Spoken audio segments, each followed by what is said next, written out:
Hi friends, मैं हूं दिनेश। आज हम ट्वाइलाइट सागा सीरीज़ की फर्स्ट मूवी ट्वाइलाइट को हिंदी में एक्सप्लेन करेंगे। यह वैम्पायर्स के ऊपर आधारित फैंटेसी एंड रोमांटिक मूवी है। मूवी की स्टार्टिंग में एक लड़की को दिखाते हैं जिसका नाम बेला स्वान है। बेला आज अपनी मां का घर, जो कि फिनिक्स एरिजोना में है, को छोड़कर अपने पिता के घर फोर्क्स वाशिंगटन आ जाती है। बेला के पिता का नाम चार्ली है और वो पुलिस में चीफ हैं। बेला अपने पिता के साथ अपने घर आकर अपने रूम में शिफ्ट हो जाती है। अगले दिन बेला के पिता के फ्रेंड बिली उनसे मिलने के लिए आते हैं और बेला को यहाँ देखकर बहुत खुश होते हैं। वहीं बेला को जैकब मिलता है, जो बचपन में बेला के साथ खेला करता था। चार्ली बेला को एक गाड़ी गिफ्ट करता है, जिससे बेला बहुत खुश होती है। आगे हम देखते हैं कि बेला एक स्कूल ज्वाइन कर लेती है और वहाँ उसके कुछ फ्रेंड्स बन जाते हैं। बेला और उसके फ्रेंड्स कैंटीन में बैठकर लंच कर रहे हैं। तभी बेला को कुछ लोग खिड़की से अंदर आते दिखाई देते हैं और बेला पूछती है वो लोग कौन हैं। बेला की फ्रेंड जेसिका बताती है वो डॉक्टर कलिंस के बच्चे हैं। वो बहुत अजीब हैं और ना किसी से ज़्यादा बातचीत करते हैं। बेला उनमें से एक लड़के के बारे में पूछती है तो जेसिका बताती है ये एडवर्ड कलीन है और इस पर कॉलेज की सभी लड़कियां मरती हैं, लेकिन वो बहुत अकड़ू टाइप का है। बेला जब अपने क्लास जाती है तो टीचर उसे एडवर्ड के साथ बैठ जाने के लिए कहते हैं और बेला वहाँ पे बैठ जाती है, लेकिन एडवर्ड थोड़ी देर में उसके पास से उठकर चला जाता है। बेला को इस बात का बहुत बुरा लगता है और उसने फैसला किया कि वो एडवर्ड से पूछेगी उसे मुझसे प्रॉब्लम क्या है, लेकिन एडवर्ड कई दिन तक स्कूल ही नहीं आता।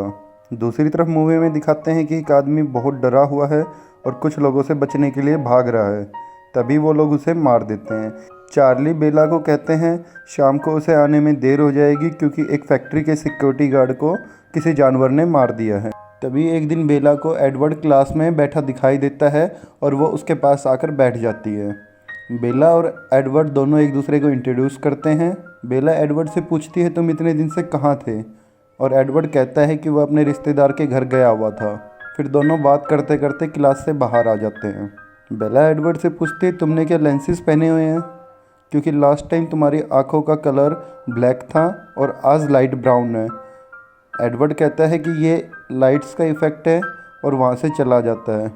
अगले सीन में हम देखते हैं बेला अपनी गाड़ी के पास खड़े होकर एडवर्ड को देखती है। एडवर्ड भी अपनी गाड़ी के पास खड़ा होता है।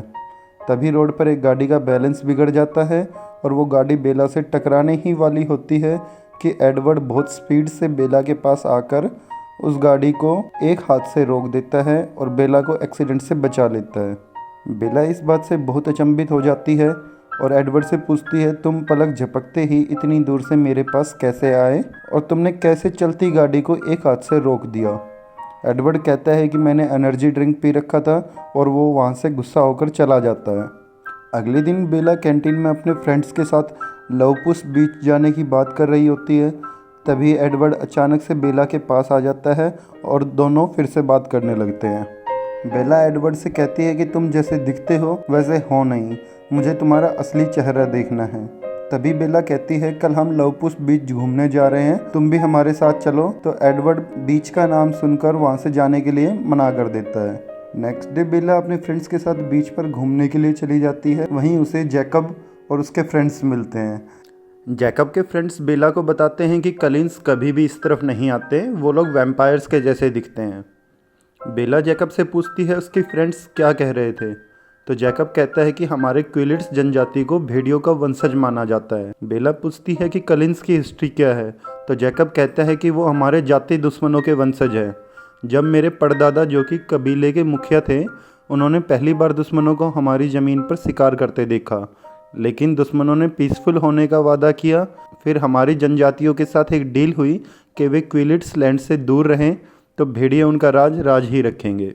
फिर बेला पूछती है कि वो असल में क्या हैं, तो जैकब कहता है कि यह सिर्फ एक कहानी है। वहीं मूवी में दूसरी तरफ दिखाते हैं कि एक आदमी जिसका नाम वेलन होता है अपनी बोट में बैठा कुछ काम कर रहा होता है। तभी कुछ आवाज़ सुनाई देती है। अचानक वहां दो लड़के और एक लड़की आकर उस आदमी को मार देते हैं और पुलिस को लगता है कि इसे भी किसी जंगली जानवर ने मारा है। नेक्स्ट डे बेला स्कूल पार्क में बेंच पर अकेली बैठी होती है। तभी जेसिका वहाँ आती है और कहती है कलिंस धूप में कभी बाहर नहीं आते। उसके बाद बेला लाइब्रेरी से एक बुक लेने के लिए जाती है और वापस आते समय कुछ लड़के बेला को परेशान करते हैं। तभी एडवर्ड वहाँ आ जाता है। एडवर्ड को देख के वो सभी लड़के वहाँ से भाग जाते हैं और बेला एडवर्ड के साथ गाड़ी में बैठ जाती है। बेला और एडवर्ड दोनों एक रेस्टोरेंट जाते हैं। यहाँ सिर्फ बेला खाने का ऑर्डर देती है और एडवर्ड स्पेशल डाइट का बहाना बनाकर कुछ नहीं खाता।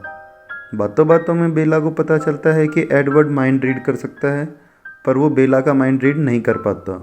रेस्टोरेंट से घर जाते वक्त बेला का हाथ गलती से एडवर्ड के हाथ से टच हो जाता है, तो बेला फील करती है कि उसके हाथ बहुत ठंडे हैं। बेला को एडवर्ड की ये सब बातें बहुत अजीब लग रही थी। घर आकर बेला लाइब्रेरी से लाई हुई बुक पढ़ती है और इंटरनेट पर क्विलिट्स के बारे में और अधिक पढ़ने लगती है, तो उसे पता चलता है कि माइंड रीड, कोल्ड, स्पीड, ये सभी पावर्स सिर्फ वैम्पायर्स के पास होती हैं।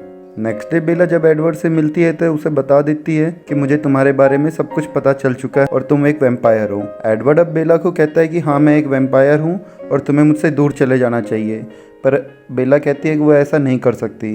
एडवर्ड बेला को अपने कंधे पर उठाकर माउंटेन्स के ऊपर ले जाता है और दिखाता है कि उसकी स्किन शाइन कर रही है, इसलिए वो लोग धूप में बाहर नहीं आते, वरना लोग उन्हें देखकर डर जाएंगे और तुम्हें भी मुझसे काफ़ी डर लगेगा। अब तुम यहाँ से चली जाओ। बेला कहती है कि मुझे तुम पर पूरा विश्वास है, तुम मुझ पर हमला कभी नहीं करोगे। फिर दोनों एक दूसरे को देखने लगते हैं और यहाँ से स्टार्ट होती है एक वैम्पायर और एक लड़की की प्यारी लव स्टोरी। एक दिन बेला एडवर्ड से पूछती है कि तुम वैम्पायर कब बने, तो एडवर्ड बताता है कि 1917 में उसे एक बीमारी हो गई थी और डॉक्टर कार्लाइल ने उसे बचाया था। एडवर्ड बताता है कि डॉक्टर कार्लाइल के लिए ऐसा करना बहुत मुश्किल था, क्योंकि इंसान के खून में एक नशा होता है और बीच में रुक पाना काफ़ी मुश्किल होता है। एडवर्ड बेला को कहता है कि हमारी फैमिली अपने आप को वेजिटेरियन कहती है, क्योंकि हम सिर्फ जानवरों का खून पीते हैं। फिर दोनों वहाँ से चले जाते हैं। नेक्स्ट सीन में हम देखते हैं कि बेला अपना ट्रक साफ कर रही है, तभी एडवर्ड वहाँ आता है और कहता है कि मेरी फैमिली ने तुम्हें डिनर पे इन्वाइट किया है, और बेला को अपने घर ले जाता है।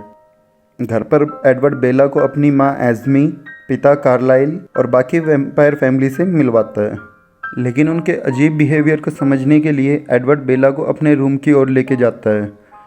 बेला रूम में देखती है कि यहाँ पर तो बेड ही नहीं है, तो एडवर्ड कहता है कि मैं कभी सोता नहीं हूँ, मैं सिर्फ म्यूज़िक सुनता हूँ। एडवर्ड ये भी बताता है कि जैसे मैं माइंड रीड कर सकता हूँ, वैसे ही एलिस भविष्य देख सकती है, लेकिन उसके विजन सब्जेक्टिव होते हैं और भविष्य कभी भी बदल सकते हैं। मूवी में आगे दिखाते हैं कि पुलिस जंगल में मर्डर केस से रिलेटेड छानबीन कर रही है और चार्ली को जंगल में एक पैर के निशान मिलते हैं। ये निशान खराब वैम्पायर विक्टोरिया ने पुलिस को डिस्ट्रैक्ट करने के लिए बनाए हैं। चार्ली लोगों को बताते हैं कि हमें शक है ये मर्डर किसी जानवर ने नहीं बल्कि किसी इंसान ने किए हैं और वो जल्दी ही पकड़ा जाएगा। नेक्स्ट सीन में हम देखते हैं कि बेला अपनी मम्मी से बात कर रही होती है, तभी एडवर्ड वहां आ जाता है और वो दोनों एक दूसरे को किस करने लगते हैं। नेक्स्ट डे एडवर्ड बेला के पिता चार्ली से मिलने आता है और उनसे पूछता है क्या वो बेला को अपने साथ बेसबॉल खेलने के लिए ले जा सकता है, और चार्ली उसे जाने की परमिशन दे देता है। एडवर्ड बेला को लेकर पेड़ों से घिरे एक मैदान में ले जाता है, जहां डॉक्टर कार्लाइल और बाकी फैमिली वैम्पायर्स भी होते हैं। वे सब मिलकर बेसबॉल खेलने लगते हैं। गेम खेलते समय एलिस को कुछ लोग आते हुए दिखाई देते हैं। ये वही खराब वैम्पायर्स होते हैं जिन्होंने शहर में लोगों का मर्डर किया होता है। वो अपना इंट्रोडक्शन कलिंस फैमिली को देते हैं, जिसमें बाएं वाला लड़का जेम्स, बीच वाला लॉरेंट और लड़की विक्टोरिया होती है। तभी जेम्स को बेला की स्मेल आ जाती है और वो बेला पे हमला करने ही वाला होता है, पर कलिंस फैमिली की वजह से वो लोग वहां से चले जाते हैं। पर एडवर्ड ने जेम्स का दिमाग रीड कर लिया होता है। वो बेला को कहता है कि जेम्स एक शिकारी है, अगर हमने उसे नहीं मारा तो वह तुम्हें सूंघते हुए तुम तक पहुंच जाएगा और तुम्हें मार देगा। इसलिए एडवर्ड बेला को फोर्क शहर से दूर वैंकूवर शहर ले जाने के लिए कहता है, पर बेला अपने पिता को छोड़कर जाने के लिए नहीं मानती, तो एडवर्ड उसे जाने के लिए समझाता है। बेला अपने पिता से कहती है कि वो आपके साथ रहना पसंद नहीं करती और अपनी माँ के घर जाने का बहाना बनाकर निकल जाती है। एडवर्ड बेला को लेकर अपने घर आ जाता है और वहाँ उन्हें लॉरेंट दिखाई देता है। लॉरेंट उन्हें आगाह करने आया था कि जेम्स और विक्टोरिया के पास बहुत शक्तियाँ हैं, और फिर वो वहाँ से चला जाता है।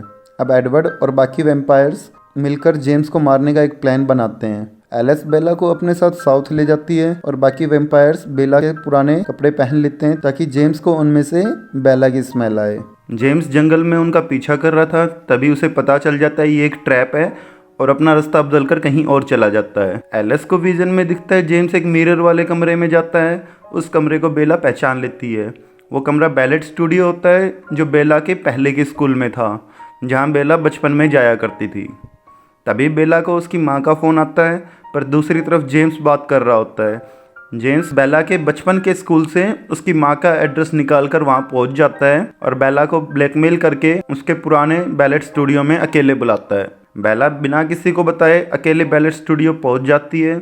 वहाँ जेम्स बेला को टॉर्चर करने लगता है। तभी एडवर्ड वहाँ आ जाता है। जेम्स और एडवर्ड में फाइटिंग स्टार्ट हो जाती है। इस फाइटिंग के बीच में जेम्स बेला के हाथ पर काट लेता है, पर एडवर्ड जेम्स को वहाँ से हटा देता है और इतने में बाकी कलिंस फैमिली भी वहाँ आ जाती है। एलिस जेम्स को मारकर जला देती है। बेला के हाथ पर जेम्स के काटने से बेला में वैम्पायर्स का जहर फैलने लगता है, लेकिन एडवर्ड बेला के हाथ से जेम्स का जहर चूसकर निकाल देता है। नेक्स्ट सीन में हम देखते हैं कि बेला को हॉस्पिटल में होश आता है। उसे उसकी मॉम दिखाई देती है और कहती है, एडवर्ड तुम्हें यहाँ लाया था, तुम सीढ़ियों से गिर गई थी जिसके वजह से तुम्हें चोट लगी। फिर बेला अपनी माँ से अपने पिता को अंदर भेजने के लिए कहती है ताकि वो उनसे माफी मांग सके, क्योंकि उसने अपने पिता का दिल दुखाया था। मूवी के लास्ट में बेला और एडवर्ड बाहर घूमने जाते हैं। तभी वहाँ जैकब आ जाता है और बेला को एडवर्ड से ब्रेकअप करने की कहता है, लेकिन बेला जैकब को इग्नोर करके एडवर्ड के साथ प्रोम में चली जाती है। वहाँ दोनों डांस करने लगते हैं। डांस करते करते बेला एडवर्ड से कहती है, मैं हमेशा हमेशा के लिए तुम्हारी होना चाहती हूँ, इसलिए मुझे भी वैम्पायर बनना है। पर एडवर्ड उसे वैम्पायर नहीं बनाता और इसी के साथ हमारी स्टोरी खत्म होती है।